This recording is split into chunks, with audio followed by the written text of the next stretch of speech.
Olá, sou o pastor Cleiton Paulo, sou o pastor sênior do Ministério Nova História Church.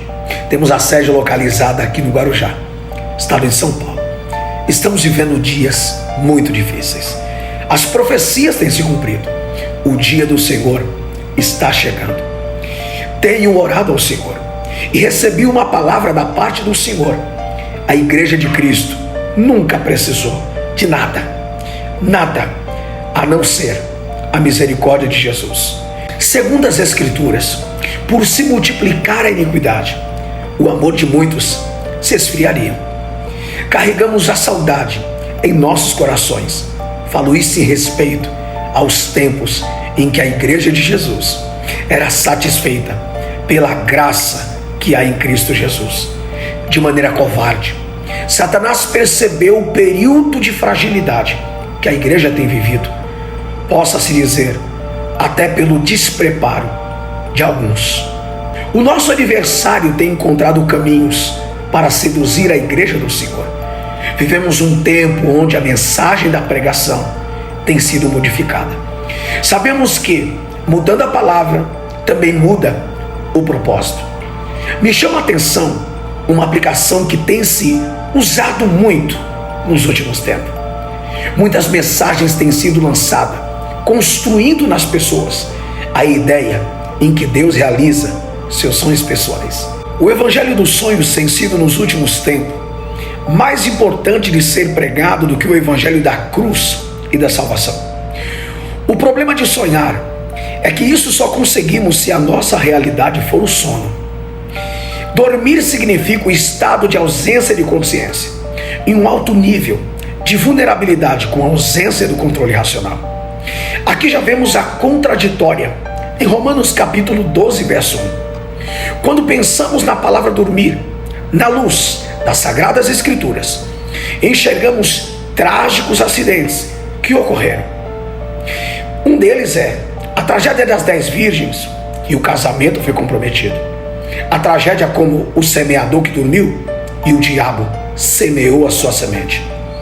Os discípulos dormiram e quase a vida do mestre foi comprometida no monte, em agonia. Jesus associa o sono com a morte da filha de Jairo, enquanto Satanás associa o sono com o sonho para disfarçar o óbito da igreja. Precisamos, como ministros do Evangelho da salvação, sermos denunciadores dos passos que Satanás tem dado no meio da igreja, vestido de sacerdote. Somos escolhidos para ser sal da terra e não sal na terra, luz do mundo e não luz no mundo. Observando essas comparações em da terra e na terra, vejo que a intenção de Satanás é nos hospedar onde Jesus nos colocou transitoriamente. Uma igreja que dorme, ela compromete muita coisa. Na parábola do semeador que dormiu, o joio entrou no campo. Na parábola das 10 virgens, a porta se fechou e 5 não entrou. Quando os discípulos dormiram no monte, a intercessão foi quebrada e o líder foi atingido e sangrou. Na casa de Jairo, a menina dormiu e a morte entrou. A ideia de um formador de discípulos não é só ser um, e sim fazer mais um. Quando não exercermos a formação de discípulos, então Satanás exerce o seu papel de matar, roubar e destruir. A casa de Jairo é o modelo real do projeto que Satanás quer aplicar em nossos tempos. Jairo representa uma igreja que ora, até influencia outros a orar, mas não tem resultado na sua própria casa. Talita, sua filha, está morta. A ideia de Satanás é fazer com que a nossa casa seja a nossa maior incoerência. Jesus vem na contramão. Ele busca sempre alguém da casa para levantar. Satanás sempre vai na casa de quem Deus levantou para humilhar os seus parentes como símbolo de ataque a você. Satanás foi na casa de Adão, buscou Caim.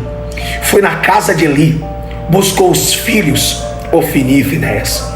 Foi na casa de Davi e buscou o filho de Davi, por nome Abisalom. Observa o sono nas pessoas. Os discípulos do monte, Talita, filha de Jairo, e Lázaro, todos esses casos são situações de sono que só Jesus pode acordá-los.